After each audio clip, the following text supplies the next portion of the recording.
Over the past 3 years, I've been on the sports card journey of a lifetime, one that I never thought possible growing up. It's brought me endless opportunities and experiences, and now I'm super excited to be sharing that with all of you.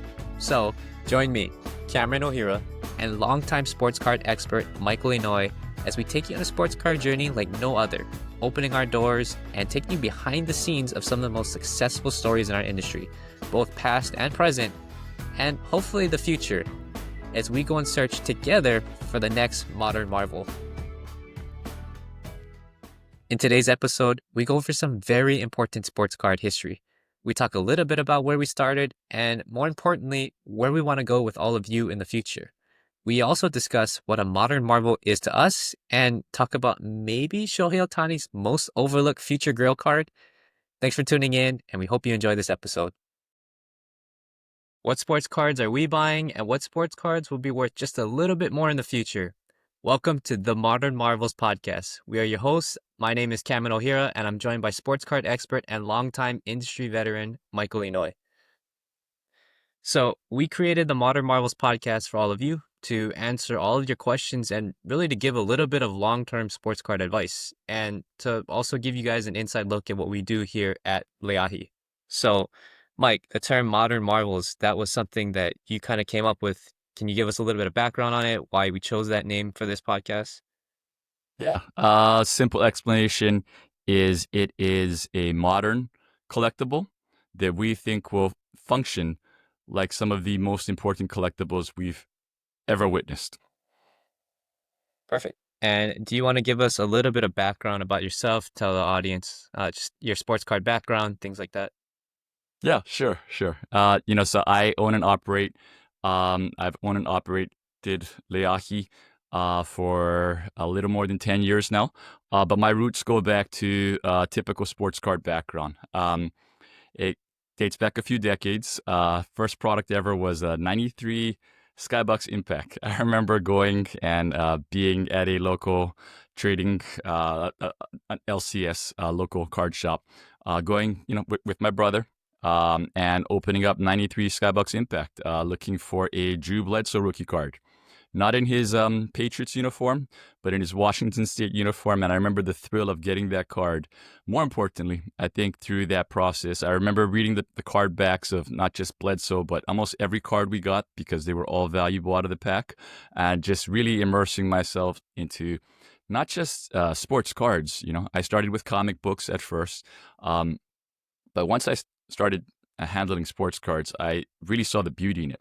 Started to follow sports a little bit more. Absolutely fell in love with not just sports, but the trading cards and the benefits they can bring to you, the educational value they bring to you, and the long-term benefits that I think we look for in modern marvels. So you're telling me it didn't start with Formula One, because I think that's what most people probably associate us, especially you, with. Yeah. So, Leahi, the idea itself, it dates back almost a dozen years now. But I've been in sports cards. Cam, Drew Bledsoe, those cards came up before you were born. But I've been around sports cards for quite a while. Our Leahi ID on eBay, it has over a 50,000 positive feedback rating. We've done over 110,000 transactions on eBay. And most will be surprised to find out that Formula One cards didn't exist before that, and I am heavily into every sport. I absolutely love, again, trading cards and sports in general, and it gives me, sports cards gives me a way to really enjoy sports and the emotional benefits that come with it. So to answer your question, I love Formula One because to me, it's one of the best sports card plays out there. I know that's what we're known for. But actually, in smaller circles, I am known to have some very, very successful advice when it comes to long-term sports trading cards.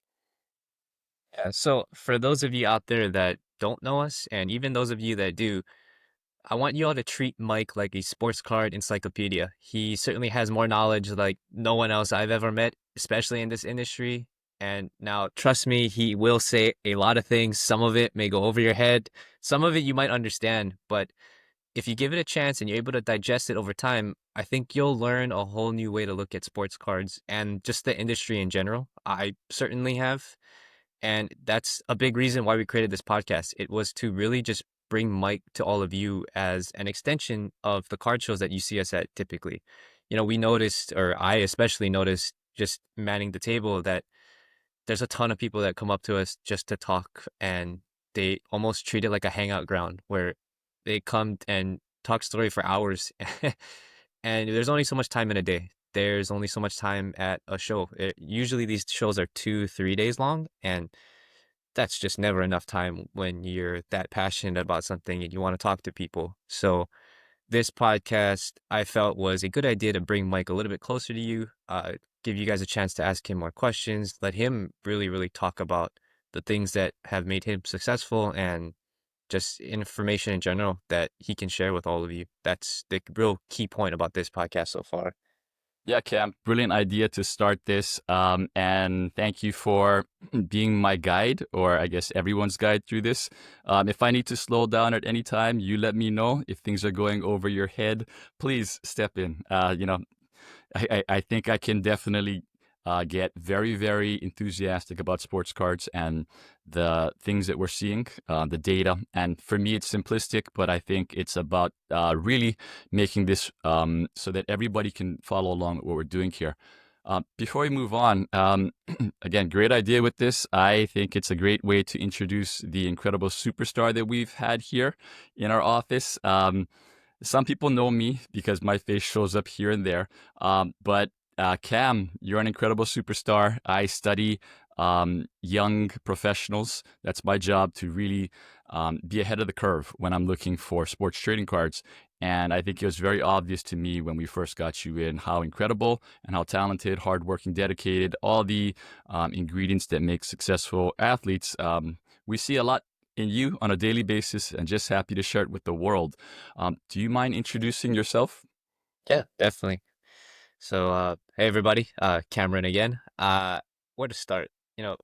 I guess in terms of my sports card journey, I guess that's where we kind of want to take this, since this is a sports card podcast.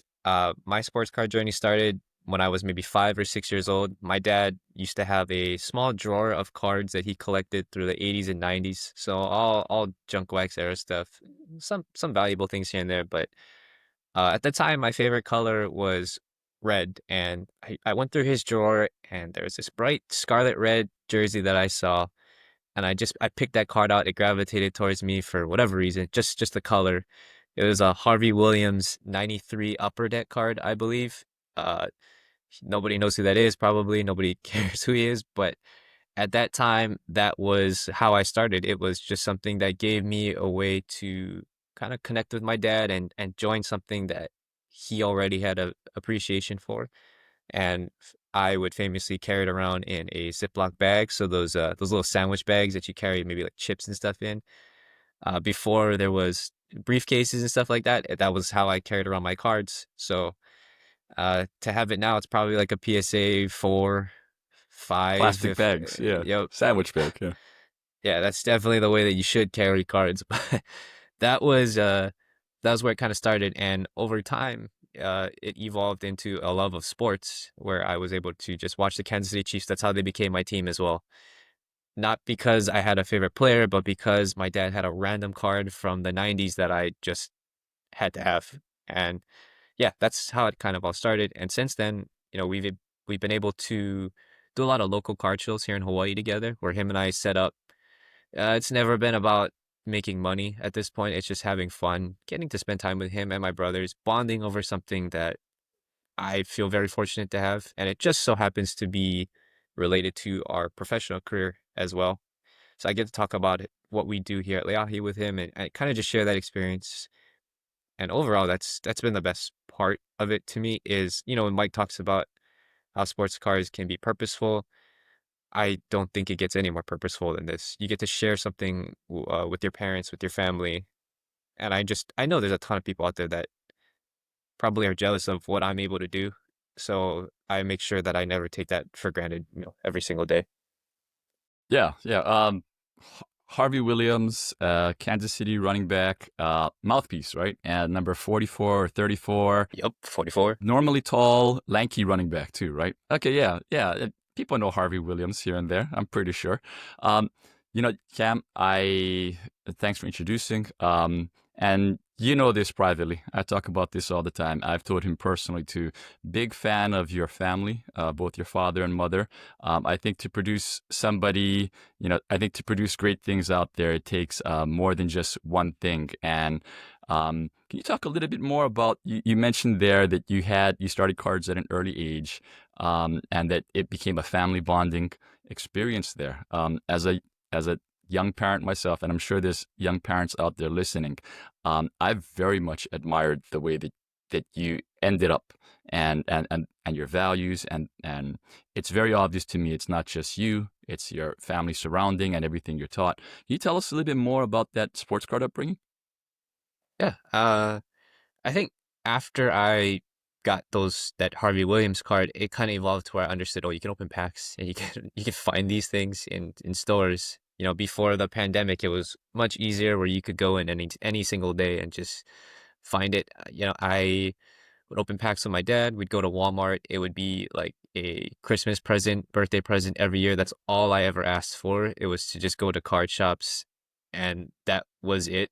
I think I was a much easier kid to please than most. It was just give me some pieces of cardboard and I was gonna be pretty happy.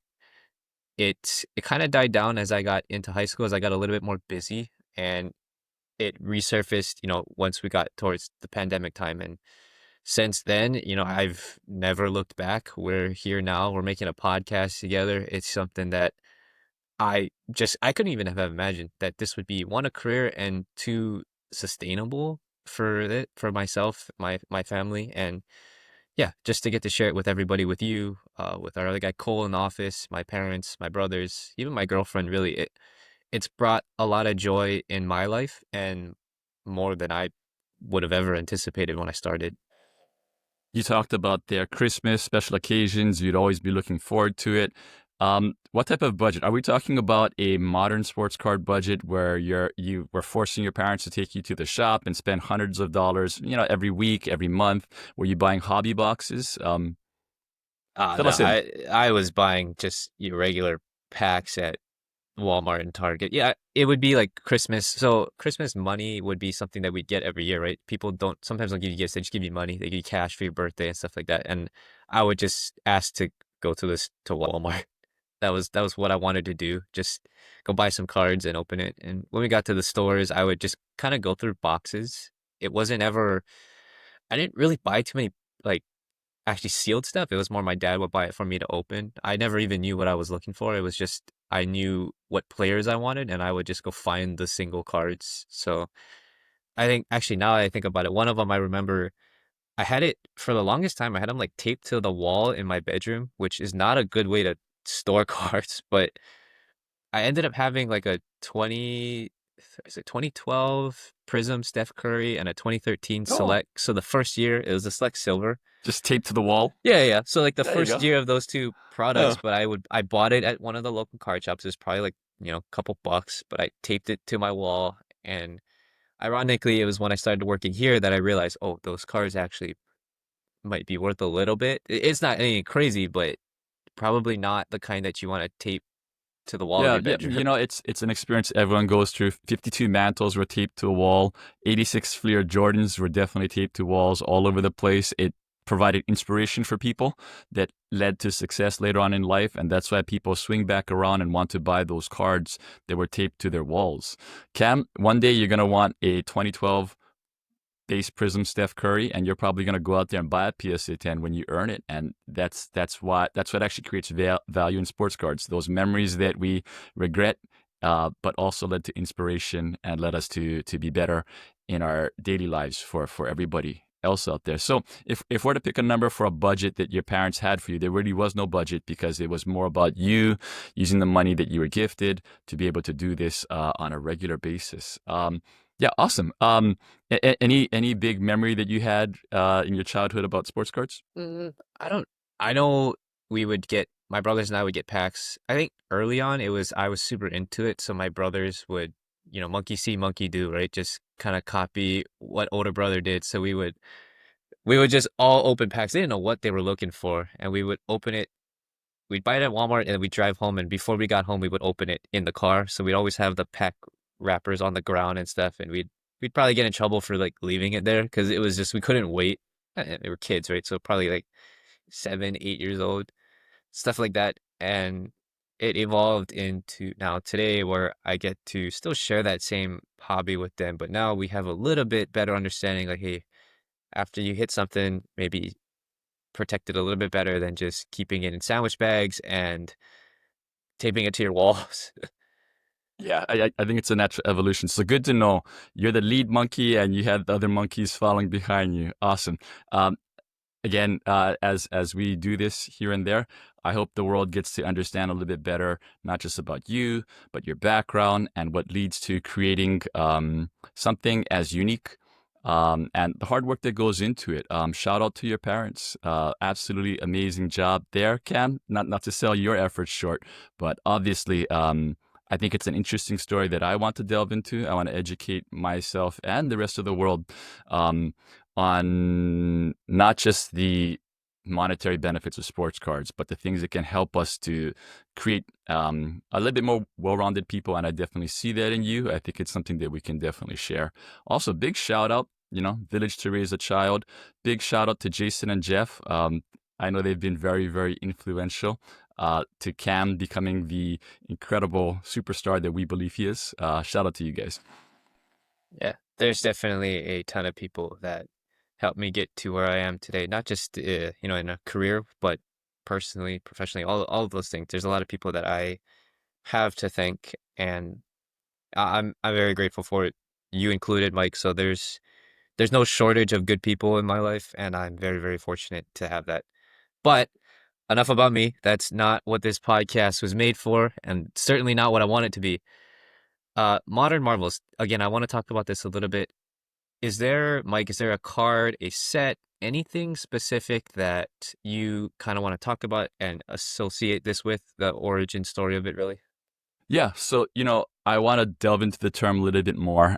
And when you came up with the idea of this brilliant idea to try to share what we do here privately, we talked about it, and I think to set certain goals. The ultimate goal is a modern marvel. Modern marvel looks like something like a T206 Honus Wagner, a 1914 Babe Ruth, 1974 Hulk 181, a 99 Charizard.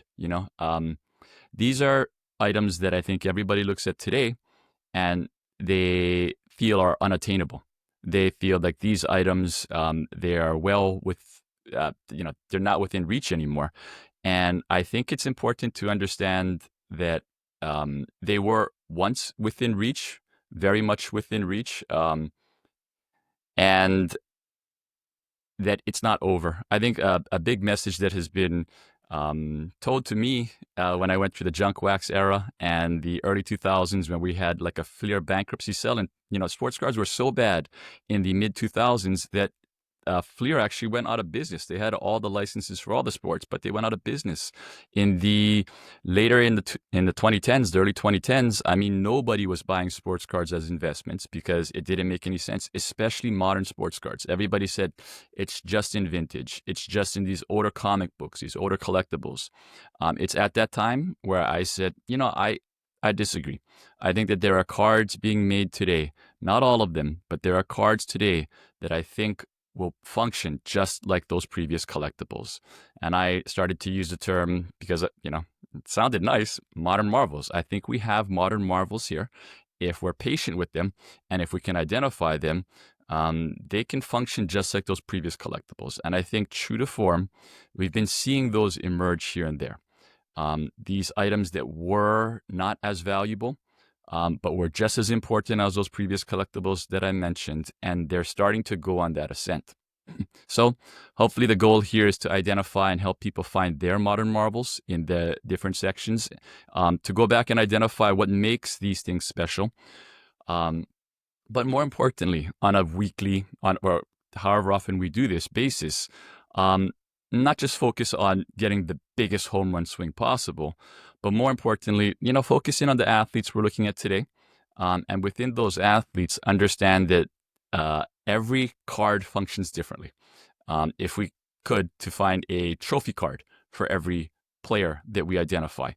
And as we start to identify players that are going to be long-term successful, dig within their cards and find the cards that we believe are either inefficiencies or cards that we really strongly believe will be the winners in the long run.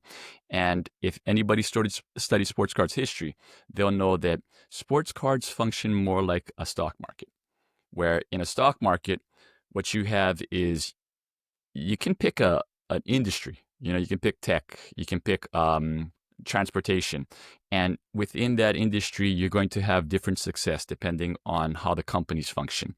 And trading cards is no different. You can pick a player, and they're their own sector. And within a player, you're going to have different cards that function differently. You're going to have different cards that definitely go up more in value over time. You're going to have other cards that underperform over time. And so how I do like to approach cards is it's not really who to buy, it's what to buy, and most importantly, when to buy it.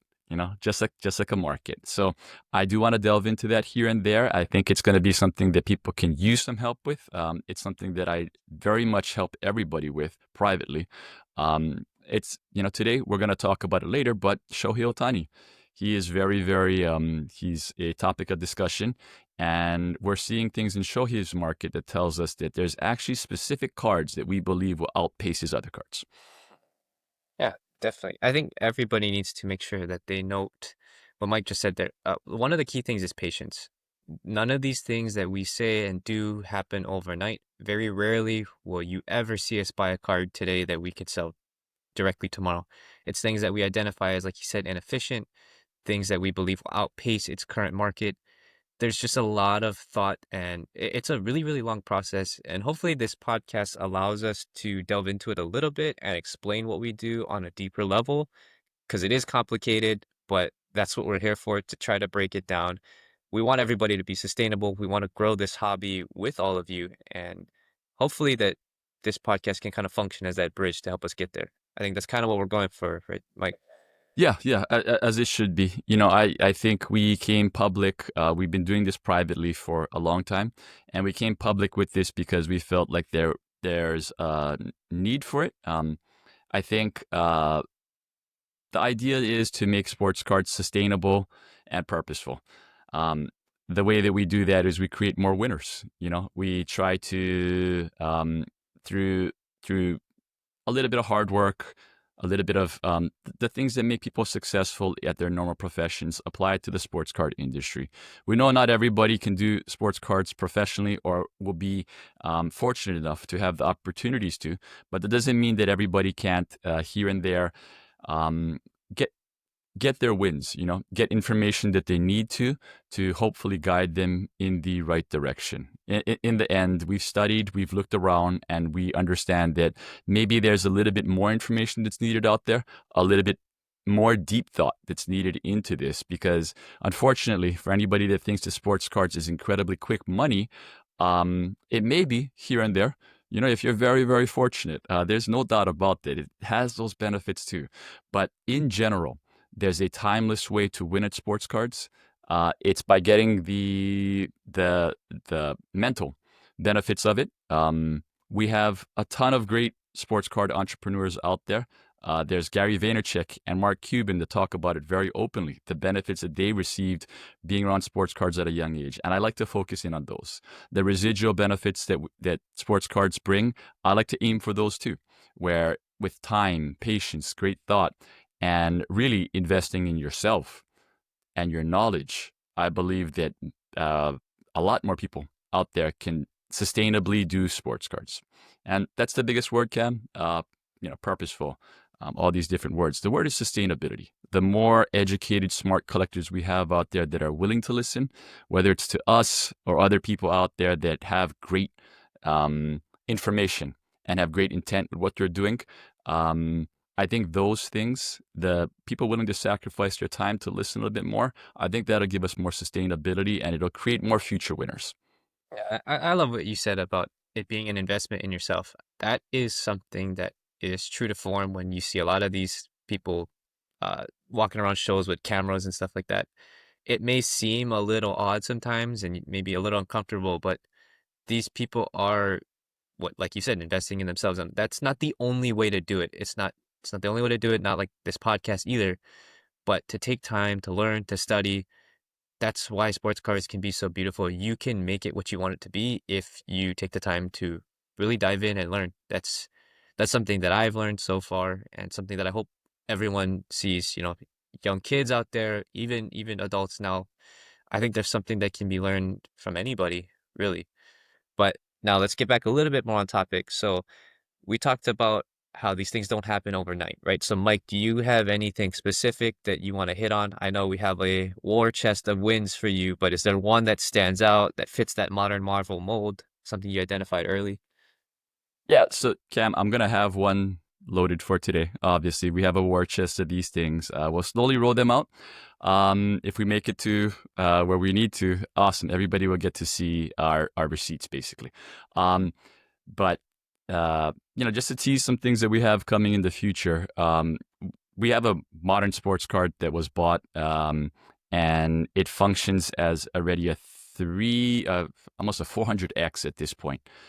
And this is just bought recently. It's a very, very important card. It might actually be the most important it's probably a top 5 card made of maybe the most popular athlete right now. And we'll unveil those things in future episodes. There's things that we bought in quantity that we've definitely done very, very well with.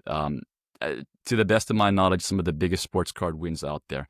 And I want to delve into, most importantly, not just saying what we do, but try to show the process in how we arrived at these thoughts, how we had the conviction to do it, and what things we were looking at long term that ended up paying dividends much, much earlier, because a great long-term thought normally matures much, much faster. We'll start with the first one. When we talk about modern marvels, it's about looking at something that exists today that's underappreciated, that maybe if you just looked at it in a different light, you could see that, history repeats itself and there's going to be great cards made today. So it's as simple as, if Wilt Chamberlain had an on-card rookie auto, what would that card be worth? If Wayne Gretzky had a patch auto rookie card, what would that card be worth? We don't have answers to those, but we actually have, theoretically, these things with modern sports cards. And so I'm going to go in the Wayback Machine to the year 2012, when sports cards, again, were not very popular. I think most people who invested in sports cards, most people looked at them and said, you don't know what you're doing. And it's a time where everybody just focused on vintage. They said, I'd rather buy Mantle and Ryan rookie card and all these other cards. There was a few of us out there that were looking around and said, no, this is going to be good.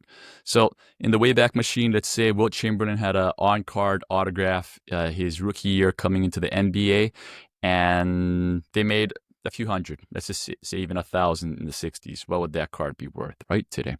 But let's actually grab that and say, what if he only had 2 copies that were in the highest grade possible? If it was a pop 2 of his rookie autograph, what would that be worth? And that's actually what was presented to me in 2012. At the time, he was already a 5-time NBA champion, but the Lakers' Kobe Bryant, he was already a generational superstar. Right behind MJ, very influential, big fan base. I think all those things were projectable for the long run too. If you went out to LA, you knew how loved and adored this guy was. And so it came across my desk. I forgot exactly how. Now, those of you who are sports card veterans, you're saying, wait a second, Kobe doesn't have a rookie on-card auto. And you're technically right. He doesn't have one in Topps, Flair, or Upper Deck, who had the licenses in 1996. But Scoreboard, yes, classic Scoreboard, they signed NBA draft picks out of college, and Kobe just happened to be out of Lower Merion High School. They included him in the set, and they had him sign some cards. Fast forward to 2012, already 16, 17 years into his NBA career, twilight of his career. Those cards, the PSA 10s, they were still under $1,000 at the time. But more importantly, I saw a card on eBay. It was a BGS 10 version of one of his on-card autographs. So I looked at it. I told myself that's not a bad price, and so I did some research, and I found with the research that was a Pop One. It was a specific version that it's a Pop One. I did further research before I started to engage in trying to pick up the card, and found out that there's actually only two of them, two BGS 10 Kobe 1996 autos ever. And so I was happy because, at the time I would be playing with smaller sports cards, but I felt that was it was such a great long-term asset. So I went after the card. I have to check out my receipt here. Ended up purchasing that first copy. I went back and forth with the seller. Ended up purchasing it for $1,525.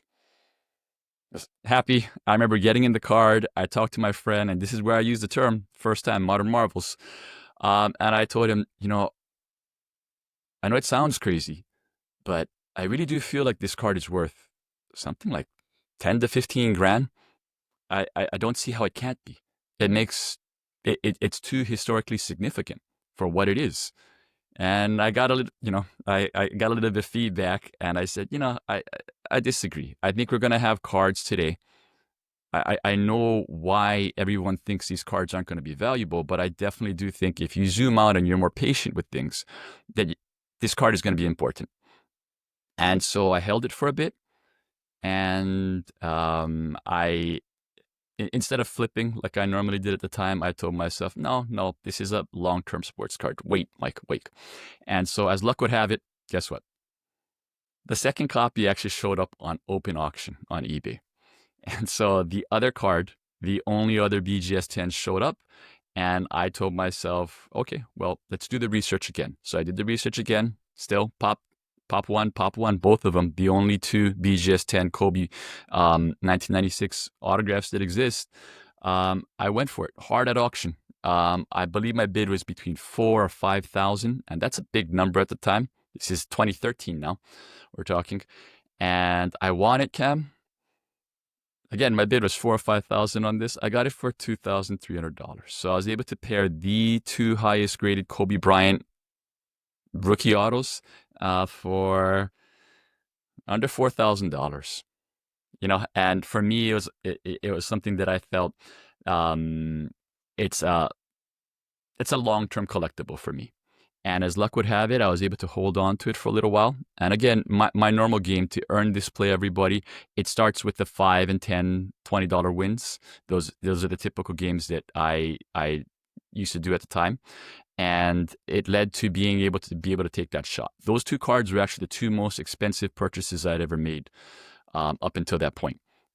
They eventually led to future success, but it's about earning the ability to buy a Grail card. In my mind, maybe two of the most important cards made of a 5-time champion and an absolutely generational, legendary NBA talent. So where are those cards now then? Did we move off of them? I sold them, Cam. I advise everybody this. You always have to pay attention to opportunity. And for me, it was always about loading up more modern Marvels. And there's an important thing that I want to say about when I moved this Kobe Bryant card. I actually moved it pre-pandemic. So I know that a lot of numbers are skewed heavily, and I know that there are a lot of success stories like this out there now today. But this one in particular, it's a little bit different because keep in mind, I bought this pre-pandemic in a down market, and this was moved pre-pandemic before that huge boom we saw. But you asked, I will deliver. Bought it for under $4,000. I ended up moving it again pre-pandemic for $90,000. So anybody who wants to calculate the ROI on that, anybody who was around sports cards, I think everybody understands how abnormal that type of win is. Moved it with great purpose. Congratulations to the guy who purchased it out there. I think you own an incredible piece of sports card history. More importantly, happy that I was able to be purposeful with it. Held on to it. I was being told over and over again that those cards aren't even worth 20 grand. I had to deal with very many of those conversations. I remember somebody telling me I'm going to regret not taking their $45,000 offer on it. And, I think there are times where I thought to myself, maybe, but I think if you have great long-term thoughts, and for me, it was a much longer term play, but it became a shorter play because that's what happens with great thoughts and when you really spend your time researching. Yeah. I mean, it's a great story. It's a pillar of what we're doing here too, right? We talked about patience, purposefulness, all of those things. There's rewards when you put in good thought and you really just try to do the right thing in general. But I think it's important for people to know, obviously, we're not going to get a $90,000 sale from a $4,000 card every single day, but we can do those things on smaller scales. And if you consistently do it, you replicate your process, you're good and strong in your thoughts, these things can happen. And eventually, yeah, maybe you can buy that $4,000 card that does turn into 90 one day. But for our audience and for anybody really listening that I talk to, when they ask me what we're doing, they ask for advice, I always would tell them the same thing. It's just patience, right? You have to be willing to also be wrong. That's the one thing that I think people need to know and be okay with more than anything is know that you can be wrong. But if you stay consistent and you kind of work through the kinks and all of these things, you get better over time. It's only a matter of time in that regard. So for Mike, that was it's a great story. It's the backbone of what we're doing here. And he's evolved it into a business that I think can maybe the process itself can't be easily replicated, but we can try to spread as much info as we can as we go throughout. Yeah, Cam, and I think the goal here is it. You know, I do think there's going to be a lot more modern marvels out there, and I really am looking forward to hearing stories from people about their modern marvels or what they think can be the next modern marvel, or even within just a player. Not focusing on the hugest wins out there, but more, hey, how can we sustainably do sports cards better? How can we identify these players' cards a little bit better? I think that's what makes it the most exciting. And I want to remind everybody, it's not just about buying something that's a pop one or a one of one, like we're talking about here with these Kobe's. Look, it's as simple as this. If we existed back in the 1950s, a podcast in the 1950s, could you imagine, hearing Mickey Mantle on the radio and telling your father, "Hey, I think we should go. I heard these guys talk about Mickey Mantle and how he's going to be great. I think we should go buy one of his cards." It's as simple as back then buying one of those for 50 cents. And Cam, if you want to talk about the ultimate goal or the ultimate beauty that sports cards bring, the purposeful, why I call it the greatest hobby in the world when done right, and that means responsibly, with patience, and sustainably. That Mickey Mantle, let's just say theoretically, is 50 cents back then. I think if you understood that it was going to be valuable in the future, you would have preserved it properly, and you would probably have a $500,000 Mickey Mantle today. That means that card, 1 million times in value. 1 million times. When we talk about the purposefulness of cards and how this can be a beneficial thing for a lot of people, I think we're talking about those things. It's about identifying those types of wins. And that Mickey Mantle, there's a lot of them out there. There's a ton of them out there that are worth that money. And I do think here, given time and patience, and I think the word is sacrifice too, understanding that what you're building is, some of our audience there, I know out there is not just in their teens or their 20s, we have guys in their 50s and 60s too. It's about understanding of what you're building, why you're building it, and what the intent is. And unfortunately, if you bought a Mantle in the 50s and you were in your 50s yourself, you don't get to see the long-term benefits of it. But it's about passing that along and building it the right way. Yeah. That's the one I want to focus on is what you just said is when done right. That one I can't say that any better myself. This is one of the greatest hobbies in the world. And when we do it the right way, there's rewards beyond any monetary value, really. It's a feeling, it's a joy that you get, whether with family, all those types of things. Now, to bring it back, let's reel it in a little bit here. We mentioned the Kobe, we mentioned the Honus Wagner, we mentioned the Mantle. Let's focus a little bit more on today. So we we said that we'll mention Ohtani, right? Let's talk a little bit about him. Now, I want to break down what we do here at Leahi when we're identifying a player, right? Anybody can identify Ohtani is a generational talent. That's not the hard part. The hard part for us, or the decisions that we make, is breaking down a player's market. So we have the high end, the mid end, and the low end, right? So three different market segments for a specific player. And usually you can identify one of those segments is a little bit more inefficient than the rest. So sometimes you want to focus on the low end versus the high end. It's not always true. It's not the same thing for every player. But for Ohtani, Mike, I think we realized that there's actually maybe a way to play him in all three. And you probably wouldn't think that because of how popular he is. But we've identified a few things within each market that we think, hey, maybe he has a chance here. Yeah, first of all, I just want to say, Cam, you are absolutely incredible. Your memory with these things and your ability to digest is off the charts. We talk about these things internally, and that's a perfect way that we look at things. Three different tiers for everybody. Normally, there's an inefficiency, and it's about looking at the inefficient level and understanding that these things balance out over time, and it's about buying the inefficiency. So there should be a way to buy almost every single player at all times, and it's about identifying which area people are paying the least attention to and jumping into them. That's a little bit complicated for everybody out there. You can rewind that and try to understand what I'm saying here, but Cam actually picked that up after me just saying it once or twice. So Ohtani, yeah, I think we've been blessed with the fact that I think not only are we blessed with this generational athlete who is as inspirational as he is talented, but with his trading card situation, I do think right now that there, on all three levels, there are different cards, different assets that I do believe have great paths going forward. So we'll start with the high end. We'll get that out of the way for those of you who want to hear it. And for those of you who don't want to hear it, we'll get that out of the way. And just know there's more coming. The high end, for me, for Ohtani, after digging through everything, it was obvious at first, and I wanted to vet it properly and take a look at more info. But it's easily, for me, his 2018 Topps Dynasty cards. Now, there's going to be two big reasons for this card.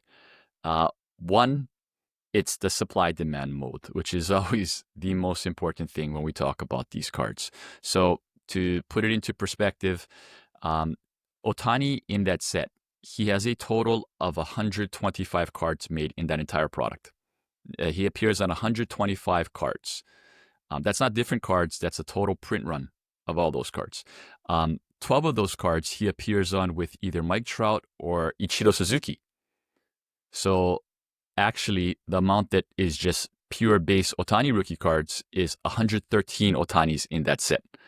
Now, that number is very, very important to me because it actually fits, it reminds me of a similar situation in the past. Now, one of the most iconic sports cards in recent memory, the last, since this millennial, is the LeBron RPA in another sport. You know, his exquisite, in particular his base card, they made 122 total of those. That's 99 base and 23 goats, 122 total.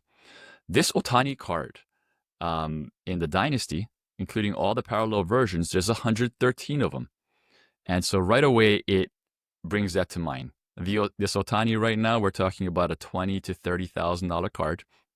The most recent comp is actually under that on eBay. And I look at it and I tell myself, well, how much is the LeBron? And I think everybody knows the price in that too. So for me, it tells me that there is some room there. And let's go on to number two. Why this card and why not other Ohtani cards that they make under 150 of also? You know, there's a lot of them out there too. Ohtani has a great assortment of cards. And I think what's important to note is that supply demand. The supply of Ohtani rookies is really off the charts. You know, if he didn't catch anybody by storm, he didn't arrive mid-season, he was very, very much anticipated. Japanese Babe Ruth coming on over. And so everybody built products around him. Again, this was pre-pandemic when cards wouldn't just sell themselves. They needed Ohtani to sell product, every manufacturer. So Ohtani has a lot of cards out there. And what happens is you get oversaturation. With oversaturation, simplicity normally wins. So in that situation, I do like to delve deeper and ask myself, well, what is the simplest? And he has a lot of autographs cards out there. One day we will break down those numbers for everybody, but the number is pretty extraordinary for Ohtani. His 2018 autographs, you're talking about in the tens of thousands were produced. And so amongst those tens of thousands, what's unique? Well, again, the LeBron, that card won out because it's an on-card patch auto. Ohtani has quite a few of those too, but if you look deeper, you'll find most of them come from Panini or Leaf, on-card patch autos. Unfortunately, they don't have MLB logos or licenses on those. And we know they're gorgeous cards. I love them myself. The aesthetics are beautiful, but there's a limit to those because most people want official MLB cards. And so if you dig into MLB cards, Ohtani does have a few patch autos from Topps that year. There's some notable sets here and there. But when it comes to on-card base cards, on-card autos with patches for base cards, there's really the Topps Dynasty and very little out there. So I think it makes it stand out there. The last thing I'll add in here, and the third and probably the most important thing, is when we look at the supply-demand model and why I think this card will win the high end and why it's, to me, still an inefficiency today. If you look around at his market right now, I believe this card is priced somewhere close to his blue refractors in both his Bowman Chrome and his Topps Chrome. And that's an amazing thing to me because his blue refractor is numbered to 150. Let's say it again. His blue refractors are numbered to 150, and they are not his most produced, neither are they his least produced. This card alone, the entire production of the Dynasty is 113, and they're similar value today. Both have on-card autos, but the Chromes have more limited and more valuable versions. And the Dynasty has a game use patch on it. It comes from a high-end product, and I will say this, lineage does matter in trading card history. And a big thing is that Topps Dynasty started in 2014. And Topps last year, and through their history, has had a chance to rebrand. Can I ask you something? Yep. I know you're a big Shohei fan. What's the most expensive Shohei Ohtani card ever sold? That's got to be pretty recent, right? The 24 Dynasty, his first Dodger card. MLB logo patch, right? So his most expensive card ever sold is not a Bowman Chrome card. It's a Topps Dynasty card. And that when that news came out, it really, really stood out to me because Topps decided when they made that product, it was the Ohtani 50-50 set. They could have put anything inside there. They could have rebranded and created their new masterpiece collection. They could have made a new product that would trump it, similar to what Upper Deck did in the early 2000s when they had Ultimate Collection, and then they trumped it with Exquisite. Topps being taken over by Fanatics, they had a chance to rebrand it. When they came out with that card and made the most expensive Shohei Ohtani card ever, a Topps Dynasty black card, it just told me, oh my God, they're actually doubling down on this line. They know it has heritage going back to 2014. They know it has a fan base, and they're going to double down. Well, there's a card out there that's Shohei Ohtani's first Topps Dynasty. And for me, on the high end, that makes a ton of sense. So that's going to be the high end there. Cam, I'm going to jump into a small caveat, and I know this one takes a bit to explain, but I do want to explain why we have this trophy section. This trophy card, we're calling it, and it's about identifying within a player's market the cards that we feel can either win long term or are very inefficient right now that are great value buys. And it may seem simple to everybody out there. If you deal with football and basketball cards, I think your simple answer is, why do we need to do this? Why are we listening to these guys talk this long? Because it's Prism and NT, right? Prism and NT or Topps Chrome and Exquisite if you go back for the older rookies. And Cam, we've had this talk, right? Is it worth me going over this one right now? I think it does. I mean, at this point, anything that we can dive into about this subject, it makes sense. I think we should. Gotcha. And so for baseball, I think it's a little bit different. And if you look at the history of baseball cards, even modern history, we have different cards for different players. It's not just as simple as Prism or Topps Chrome. Ronald Acuna, it's the Sapphire card. Vladimir Guerrero might have a different card. Ohtani most likely will have a different card from those three, and they come from the same years. Or, if you look up Aaron Judge, he'll probably have a different card. And so on and so forth. Yadier Molina has a different card than Justin Verlander. Mike Trout, a different one from Max Scherzer, and on and on. And this actually predates this period, and it goes quite further back, where I think if you were on the right, if you picked the right card, you had massive, massive benefits. And in future episodes of the Modern Marvels, I will go more in depth about a specific example that we've seen in the modern era in the last 20 years, where there was a card that was worth $50 as a PSA 10 and another card that was worth $200 as a PSA 10 of a future Hall of Famer. The same exact year, and at a certain point, it was $200 for card A and $50 for card B. Today, card A is about $300 to $400. Card B is actually $2,000. So take some time to digest that again. One card has doubled in value. The card that was more expensive doubled in value. The card that was much less in value has, is that 40x in value? And it's the same exact player. We're not talking about two different players performing differently. We're talking about the same exact player. And sports card history is littered with this, not just in baseball, but in every single sport. And so there's a purpose for this podcast. There's a purpose for these sections that we hope are very, very long lasting. And in our first episode, we'll go over a bit of history right now. Stick around. We hope you've been enjoying this first episode of the Modern Marvels podcast. True to form, and like we said in the beginning, there's a lot to talk about.